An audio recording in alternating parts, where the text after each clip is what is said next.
So I decided to come on today and just do an impromptu video. And what inspired me was actually a really challenging day I had yesterday. For all of the people that I work with, that I say, make sure you take care of yourself.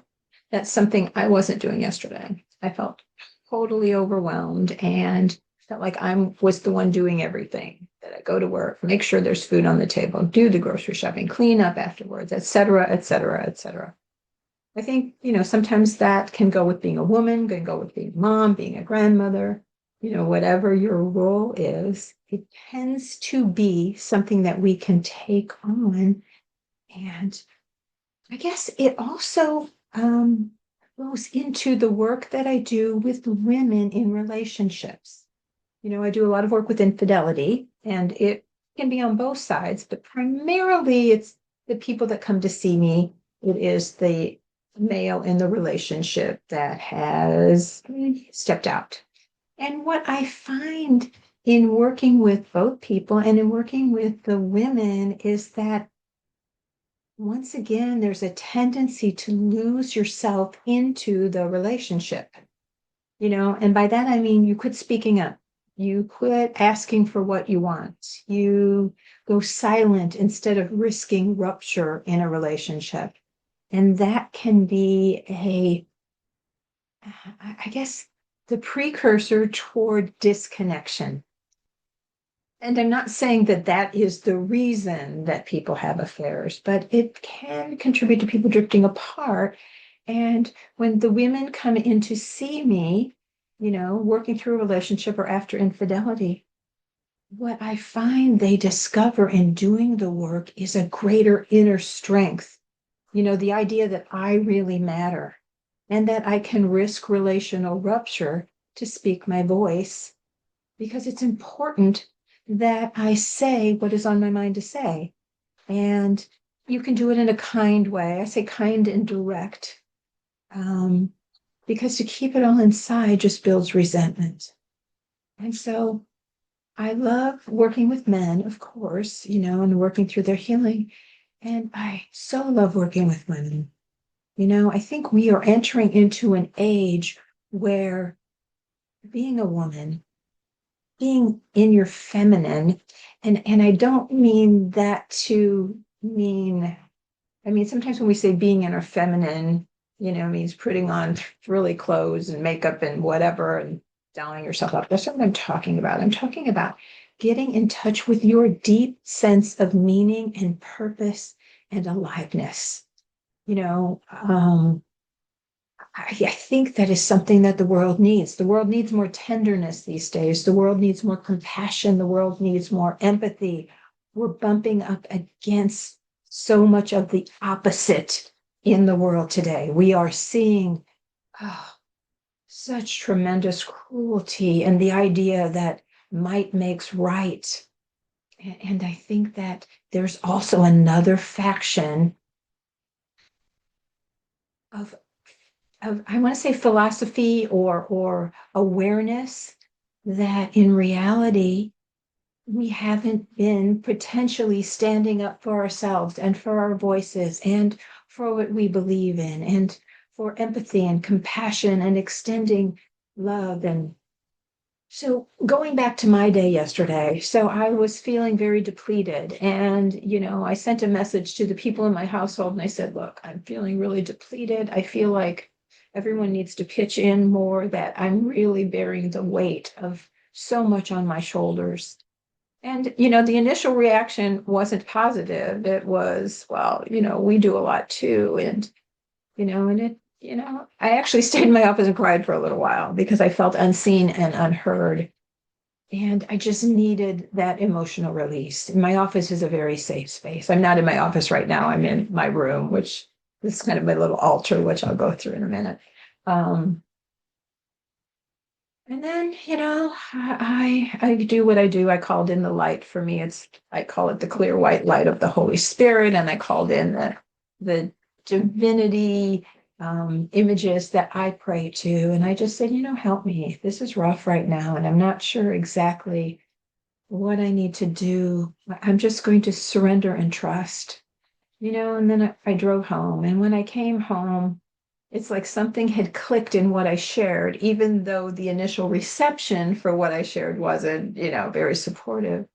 The house was really cleaned up and, a lot of attention to detail. And I could see that there were some things that I talked about wanting to occur that had happened. So it made a difference. And, then what I did was I spent the whole rest of my night listening to music and just going through places like this. This is my bookcase and kind of my altar where I have all of my sacred things. And I got in touch with me and what's important to me and like these little objects, like my Jesus here. This is a Yadro Jesus that came from my mom who passed away about 12, 13 years ago. And she loved Yadro and she loved fine things. And this little Yadro she got on sale because Jesus is missing a couple of his fingers, and I think that also speaks to life isn't perfect. Sometimes there's things that are missing, and yet there's great beauty in this figurine that I just so love. And it caused me to, gently wipe it down and polish him up and think of my mom. And then I have this little Mary statue that I got when I was in Assisi. And I love her. She's hand carved. And I saw her in this really cute little shop that has so many beautiful things. And she means a lot to me because she has I don't know if you can see her, she has such a beautiful face. And then there are these little Francis and Claire wooden figurines that I also got in Assisi that were carved. And I like the two of them together, kind of the masculine and feminine, a spirituality is what they represent to me. Because I think a couple of things. There is, when we're looking at spirituality, especially people who lived on this earth, there's the actual human being and what that individual has done in their lives that has contributed to us looking to them as a role model or someone who inspires us. And then there is the significance once they're gone, like the energy we put into, St. Francis was a friend to, all of the animals and the creatures of the earth. He loved the earth. And then St. Clare was such a beautiful, she made so many choices in her life to create community and give up a way of life that was prescribed to her, that her parents wanted her to be in. She said no to that. And she stood very strong in her voice and in what she wanted. Love these two little figurines. And then I have over here, I love spiritual figurines. This one is Ganesha. And Ganesha is um, is a spiritual deity in the Hindu tradition, and he is the remover of obstacles. And so when I was in Bali, I was on a retreat and I was wandering around. They were doing yoga, and I didn't feel like doing yoga that day. And I came across this artist, and he had painted on the side of the wall of his studio a Ganesha. And and he also had painted a figurine that looked really evil but had his mouth closed. And he said to him, his prayer work included praying to Ganesha as the remover of obstacles because he had suffered with addictions and he was really struggling. And so he felt inspired in his prayer work and he began carving these figurines, and some of the big statuaries he has created are just amazing. It's such a special time in my life to connect with him and his spirituality and the things that inspired him.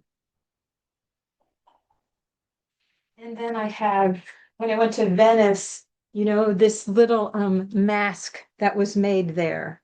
And I went with a beautiful friend of mine to the shop, and I love the creativity and the artistry. And so these things are some of the things that inspire me. And of course, my Magdalene. And as many of you know who are watching this, she's my bud.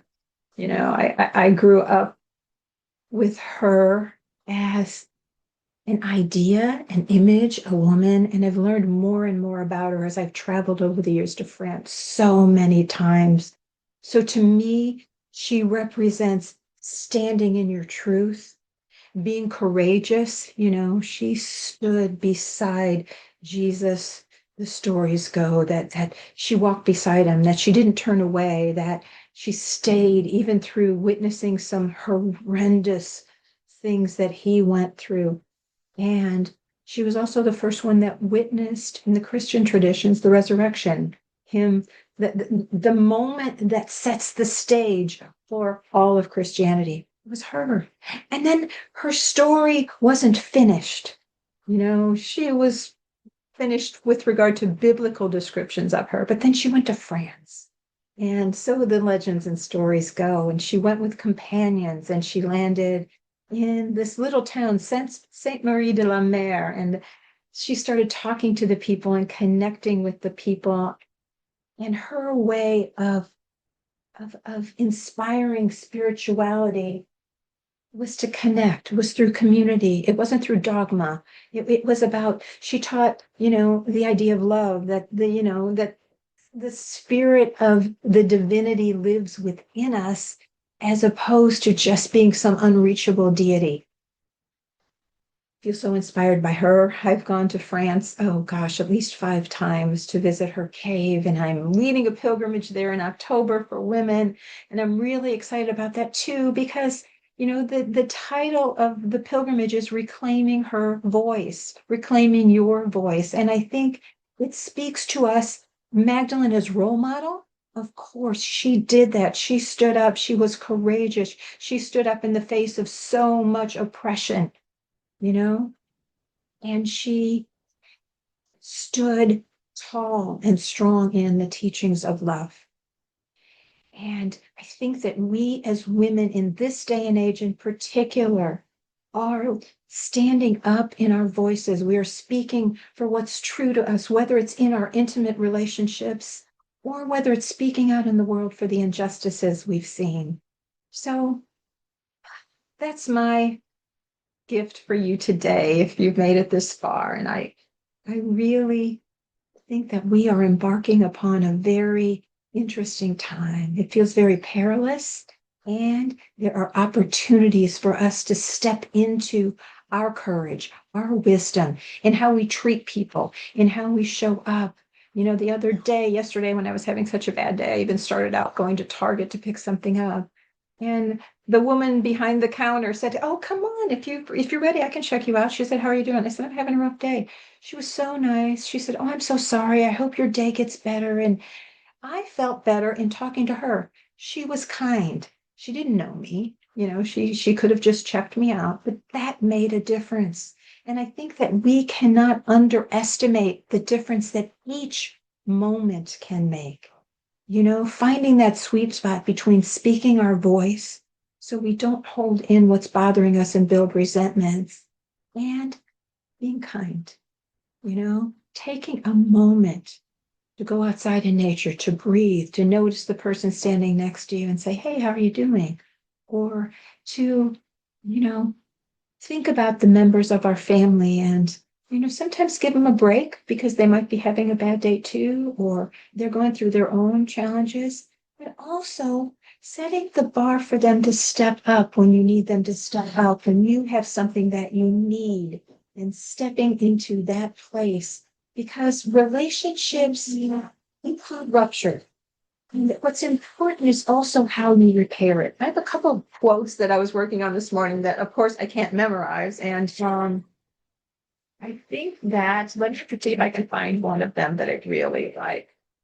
I'm realizing more and more that saying what I need to say, even if it's imperfectly, even if I say it imperfectly, because I am a perfectionist, which takes me so damn long to do stuff like this, things like this, which is why I said I'm just going to do it. No eye makeup on because I had some kind of an infection from, skin infection from eye makeup that I was wearing, some kind of eye pencil. So I decided to come on anyway. It doesn't have to be perfect. So anyway, saying what you need to say, what I need to say, even imperfectly, is healthier than carrying it silently and building resentments. And then here's another one. Healing is not perfection. It's truth, awareness, repair, and return. It's having the faith in yourself and in someone else to know that the relationship will survive when there's ruptures, because there will be ruptures. Let's see if I can find another one.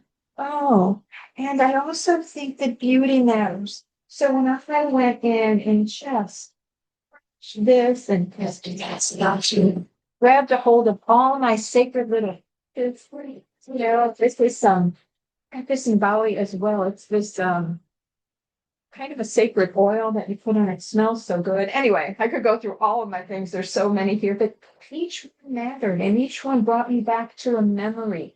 You know, there's a picture of me at my friend's lavender farm years ago. That is a great memory for me. This painting that I found at an art store in Laguna Beach that I bought years ago, connected with the painter. So I think that sacred things matter. Sacred experiences matter. Sacred places matter. And that's probably why I so love going to France and experiencing Magdalene for me, again, as the woman and her story and her history, standing in that strength of that, but also her presence that to me I can feel when I walk into the cave that she meditated in on and off for years. Going into the place, the church, down into the little grotto where, it's supposed to be her skull. It's just the energy you can feel for me when I go into sacred places, for all the prayers that the people who have been there before me have said in that place, in those places. Anyway, I know I need to go. This is probably getting really, really long. A couple more things that I was writing this morning. Temporary discomfort is sometimes the doorway to deeper connection. And environment matters, beauty matters, sacred space matters. The spaces we live in affect our nervous systems, our emotions, and our sense of connection. So again, going back to the pilgrimage, I also wrote, this pilgrimage is not only about sacred places.